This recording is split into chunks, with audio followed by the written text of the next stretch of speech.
Growing up in the business, changing oil, washing cars, working in the service and parts departments, and selling on the lot at around age 17. Honestly, I wouldn't have it any other way.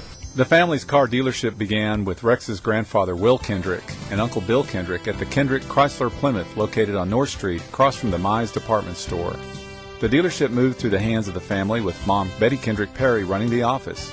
Rex's dad Mike Perry joined the team and did well. In August of 1996, my mom and dad and I went into partnership with Dale Sisk Olds Cadillac GMC, bought out that store.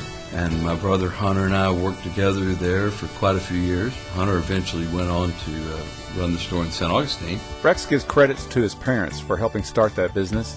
Rex stayed at the South Street location until 2007, when the construction finished and Rex Perry Autoplex moved to the Northwest Loop. Of course, in the meantime, in December of 2004, I purchased Greg James' Pontiac, Buick, Hyundai, and Jeep. And Jeep eventually ended up at the Dodge lot where it belonged. That's kind of one of Chrysler's brands now. And that particular deal came the Hyundai franchise, which I just got lucky on the Hyundai thing. And Buick, came on strong, so that worked out good. We moved into Rex Perry Autoplex on the Loop.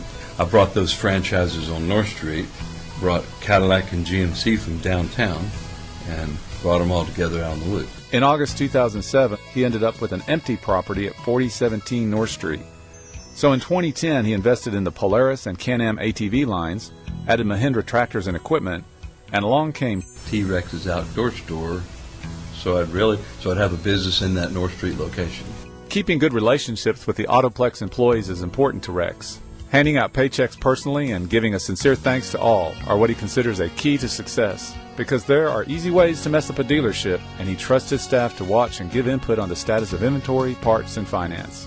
The people that you sell a car to, you see them in church, and you see them at the restaurant, and you see them on the baseball field and the parents, and so you better be committed to try to have a good service department and make good prices and make a good deal, because you don't want to drop the ball too many times. You won't be able to go out and eat anywhere. Customers become friends, and friends become customers, and that's good. That's unique.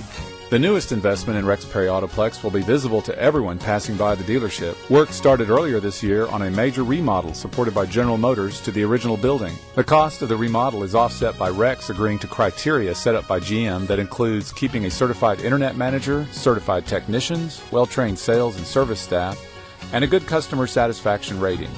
All these form what Rex considers a good program with a good business practice. He also believes the remodel will be a good addition to Nacogdoches. He values the relationship that exists between the business and the community. But Rex is much more than just a great businessman. He's got an incredibly caring heart. He has given back in so many ways to the area. He has given to the United Way, to the Boys and Girls Club. He's given to all these organizations, and many people don't know that. It's because he doesn't expect any recognition, does not even want any recognition for what he does for the area. He attributes none of his success to himself. He gives all the credit to his outstanding parents, his incredible wife, and wonderful employees. I was allowed recently to award Rex through the Rotary Club with the Paul Harris Fellow Award. That award recognizes those who go above and beyond in service to humanity. Over the years, Rex has seen success. He attributes that success to a combination of taking care of the customer and keeping in mind that while you have to make a little money to stay in business, profit is just really a byproduct of doing business the right way. The Nacogdoches County Chamber of Commerce is proud to name Rex Perry Autoplex as the Large Business of the Year.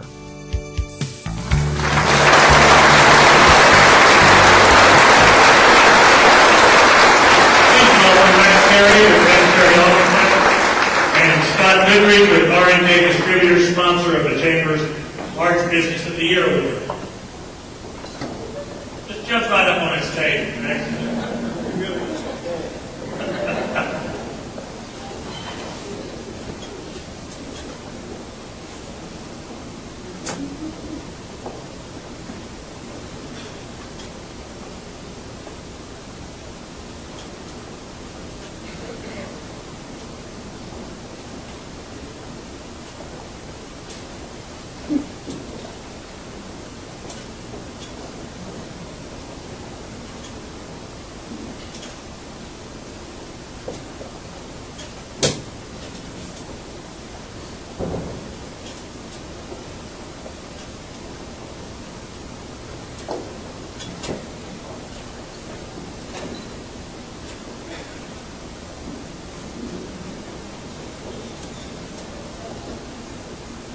know this looks long.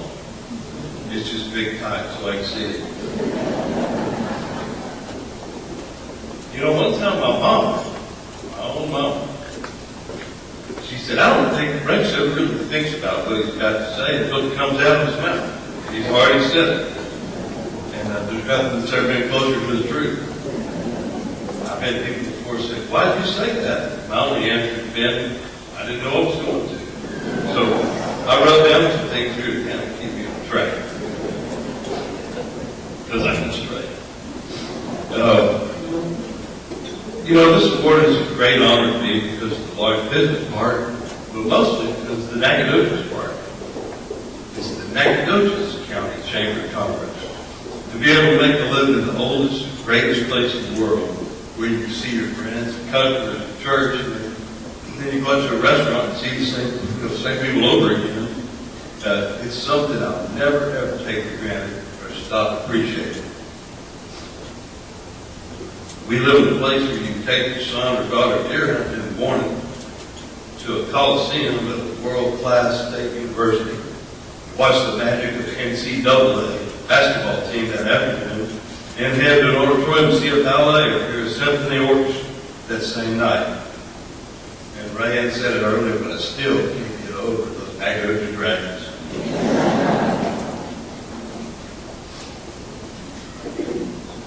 I would not be standing here tonight if it were not for Mike and Eddie Perry. I sometimes wonder when my mom and dad finally located a 15-passenger van that they let me use. They were cleaning it out in the parking lot of a Safeway store across from the fraternity house at 2 o'clock in the morning. 1979. I won't say what they're cleaning out of. It may be fitting that R&K was sponsoring this.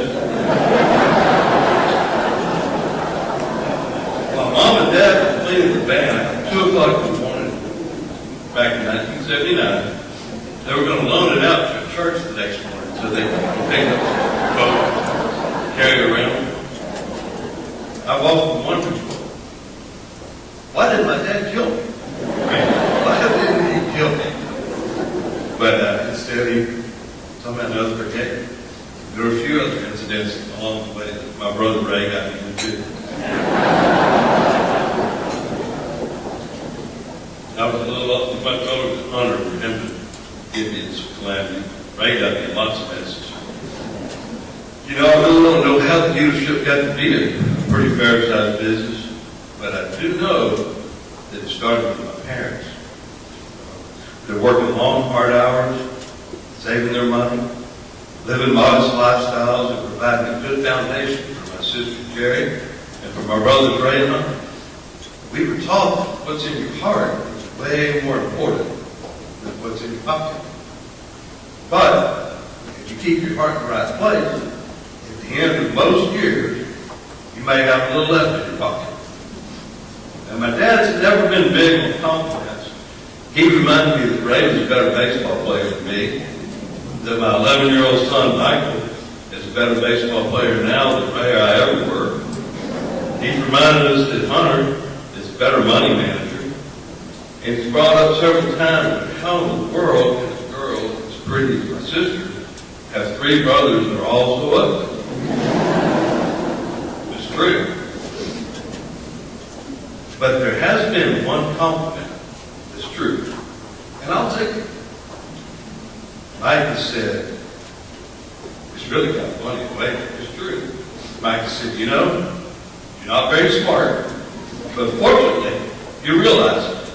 And you have an ability to hurt people that are smarter than you, people that can do a much better job at their job than you could. I'm good with that. Never before has such a truth been told. I'd like to ask a few of those folks to stand up and be recognized, as they're the ones that keep it all going every day. Right back there. Y'all stand up.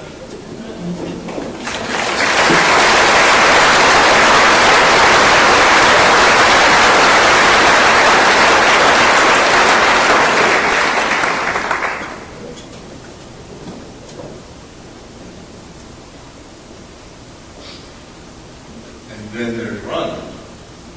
Rhonda, you understand, just hold your hand over there. One time, this is true, one time, years ago, one of my daughters asked Rhonda, why did you marry that? Although looking back on it, I think it's probably like, why did you marry that? You know, I was expecting to hear all kinds of wonderful things, and I sat back thinking, this probably like, wow. And it did. She thought, and reflected, pondered a little more. Time went by. Finally, she said, you know, I moved to Nacogdoches, Houston. I was working with my dad in his business, and after a while, I realized there just wasn't that many guys in Nacogdoches to choose from. It's true. All kidding aside, some of the things I was lucky enough to accomplish over the years would have been a whole lot harder if I didn't know that I had a good girl. Taking care of my girls when they were with us and doing a great job raising our knothead son, Michael. I want to thank y'all for giving me this honor tonight, for giving me the opportunity to do business in the best city while working with the best folks and serving the best customers anywhere.